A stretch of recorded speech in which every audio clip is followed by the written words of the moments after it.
ആദ്യമായി കലോത്സവ വേദിയിലെത്തി മിന്നുന്ന പ്രകടനം കാഴ്ചവെച്ച് എ ഗ്രേഡ് സ്വന്തമാക്കിയ മിടുക്കരാണ് ഇനി റിപ്പോർട്ടർ കലകലക്കൻ കലോത്സവ പൂരത്തിനൊപ്പം ചേരുന്നത്. കൊയിലാണ്ടി പന്തലായിനി സ്കൂളിലെ വിദ്യാർത്ഥികളാണ് നാടൻ പാട്ട് മത്സരത്തിൽ കാണികളെ ആവേശം കൊള്ളിച്ചത്. ഷഹദ് റഹ്മാൻ തയ്യാറാക്കിയ റിപ്പോർട്ട് കൂടി ഒന്ന് കണ്ടുവരും.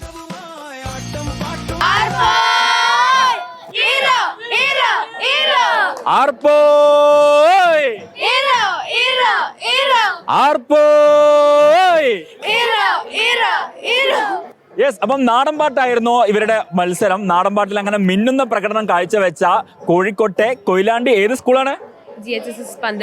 പന്തലായനിയിലെ വിദ്യാർത്ഥികളാണ്. അപ്പൊ അധ്യാപകൻ കൂടിയുണ്ട്. ഭയങ്കര അടിപൊളിയായിരുന്നു വേദിയിൽ. ശരിക്കും ഈ നാടൻ പാട്ട് മത്സരം കൂടുതൽ ജനകീയമാകുകയാണോ? തീർച്ചയായിട്ടും നാടൻ പാട്ടുകൾ ഒരുപാട് പാട്ടുകൾ നമ്മുടെ മണ്ണിലുണ്ട്. അതിങ്ങനെ ദിവസവും എല്ലാ വർഷവും ഞങ്ങളെ ഓരോ പാട്ടുകൾ ഇങ്ങനെ കണ്ടെത്തി പുതിയ തലമുറയ്ക്ക് പകർന്നു കൊടുക്കാറുണ്ട്.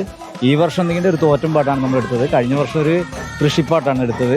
അങ്ങനെ വ്യത്യസ്തമായ പാട്ടുകളുണ്ട്. അതുകൊണ്ട് തന്നെ നമ്മളത് കണ്ടെത്തുക, കുഞ്ഞുങ്ങൾക്ക് പറഞ്ഞു കൊടുക്കുക. അത്ര തന്നെ. നല്ല തോറ്റം പാട്ടിന്റെ പ്രത്യേകത എന്തൊക്കെയാണ് മാഷ്? തോറ്റം പാട്ടിന് അത് നമ്മളൊരു പ്രത്യേക കമ്മ്യൂണിറ്റിയാണ് അത് ചെയ്യാറുള്ളത്. ആ കമ്മ്യൂണിറ്റിയുള്ള കുറേ ആൾക്കാരാണ്, ഇതൊരു ജീവവായു പോലെ സൂക്ഷിക്കുന്ന ആൾക്കാരാണ് തോറ്റം പാട്ട്. മിക്കവാറും അതുപോലെ ദൈവികമായൊരു പരിവേഷം നൽകുന്നതാണ് തോറ്റം പാട്ടുകൾ. അത് എല്ലാ അമ്പലങ്ങളിലൊക്കെ അവതരിപ്പിക്കുന്ന ഒരു സാധനം.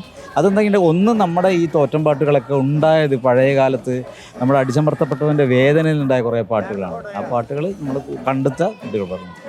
അപ്പം തോറ്റം പാട്ടാണ് ഇവരിവിടെ വേദിയിൽ അവതരിപ്പിച്ചിട്ടുണ്ടായിരുന്നത്. നമുക്ക് ഇവരെ വേഷവിധാനമൊക്കെ കാണാം, വളരെ കളർഫുൾ ആണ്. അപ്പോൾ നമുക്ക് ഇവരുടെ പെർഫോമൻസിലേക്ക് പോകണം.